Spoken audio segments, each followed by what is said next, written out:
Welcome to video T.1D, reflections in the coordinate plane. Alright, so reflections in the coordinate plane tend to be easier. You don't need a ruler or anything, you just got the measurements built in with the coordinates. Alright, so here's example 4.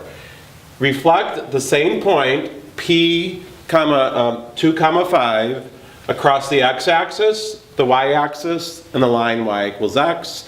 And then when we're done with that, we're going to come up with general rules for each of those reflections.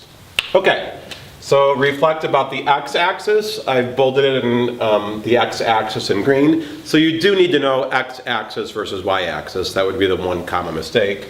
So basically you can say, oh, I'm 5 units that way.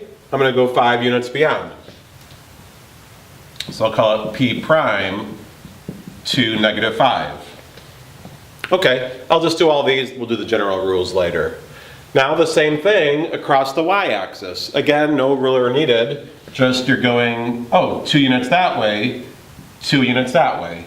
So that would be P prime is -2/5. That says -2/5. Across the line y equals x, maybe if you want, just to gain some confidence, you can use your ruler. So let's go perpendicular. So again, just making a perpendicular with your ruler. I'll do a little helper line, and then I'll do some measurement. For me, it went from there to about there. Okay, so now I'm just going to take a look. Oh, it looks like it's around 5, 2.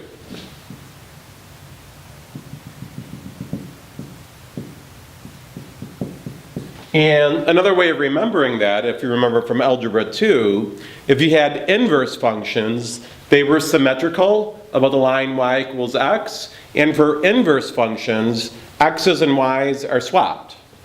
Oh, that 2 became that 2, that 5 became that 5.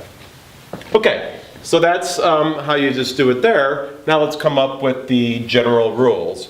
For any point x comma y, if you reflect about the x-axis, what happens to that x and y? Oh, well, it looks like the x value remains the same, but the y value is opposite. Again, if I started down here, I'd go up there, so that doesn't mean it's a negative value, just the opposite of whatever y was. Okay, so reflecting about the y-axis, it looks like the y values remain the same, 5 and 5, but the x values became opposite.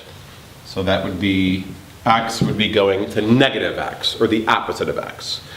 About xy, as I already said before, the x's and y's got swapped. So 2, 5 became 5, 2. So this x would transform to the y value, and this y would transform to the x value. So these are the general rules. These are the specific examples. You need to know both. So there you have it, how to reflect points in the coordinate plane.